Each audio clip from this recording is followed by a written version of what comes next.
जय माता की दोस्तों। माता के नवरात्रों में माता के 9 स्वरूपों की पूजा की जाती है।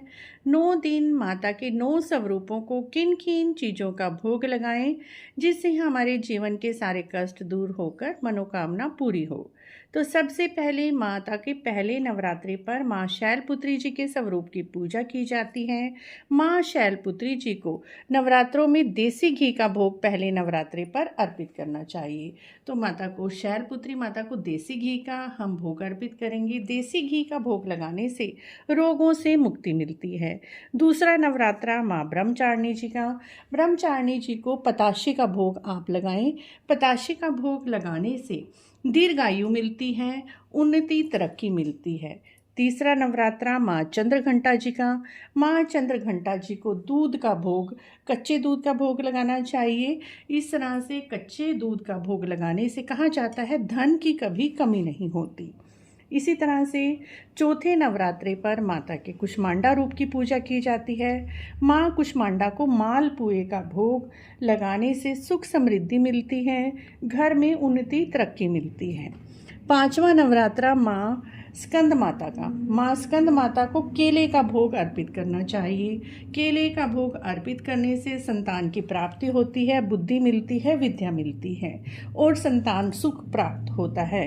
माँ छठा नवरात्रा माँ कात्यायनी जी का। कात्यायनी माता को शहद का भोग आप इस दिन अवश्य ही लगाएं छठे नवरात्रे पर। तो एक कटोरी में हमने शहद ले लिया है और माता रानी को शहद का भोग लगाएंगी। कहा जाता है शहद का भोग लगाने से सौंदर्य में वृद्धि होती है, रूप और सौंदर्य वैभव की प्राप्ति होती है। सातवां नवरात्रा माँ कालरात्रि जी का।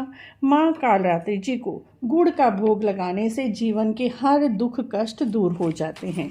तो सातवें नवरात्रे पर माता को गुड़ का भोग आप अवश्य ही लगाएं। तो सातवें नवरात्रे पर हमने गुड़ का भोग माता रानी को अर्पित कर दिया है। और आठवां नवरात्रा महागौरी जी का। महागौरी जी के नवरात्रे पर आठवें नवरात्रे पर कच्चा नारियल, खोपरा, गोला इसका भोग लगाने से जीवन में हर मनोकामना पूरी होती है। कोई भी मनोकामना जो आपकी काफ़ी दिनों से पूरी नहीं हो रही है वो मनोकामना भी माता को नारियल का भोग लगाने से पूरी होती है। नौवें नवरात्रि पर सिद्धिदात्री माता को पूरी, हलवा, चने का भोग लगाना चाहिए। इससे माता अत्यंत शीघ्र प्रसन्न होती हैं और जातक की हर मनोकामना पूरी करती हैं। इस तरह से फ्रेंड्स माता रानी के 9 भोग, प्रिय भोग आज हमने आपसे शेयर किए जो आप 9 दिन तक माता को भोग स्वरूप अर्पित कर सकते हैं। आशा है आपको ये छोटी सी जानकारी अच्छी लगी होगी। अच्छी लगी है तो आप हमारे चैनल को जरूर सब्सक्राइब करें, लाइक करें, वीडियो को शेयर भी करें, कमेंट बॉक्स में जय माता की अवश्य लिखें। आपका दिन शुभ हो और आपके सभी नवरात्रि शुभ रहें, आपकी हर मनोकामना पूरी हो, आप जीवन में हर समय तरक्की करते रहें, सफलता प्राप्त करते रहें। जय माता की दोस्तों। वीडियो देखने के लिए आपका बहुत बहुत धन्यवाद।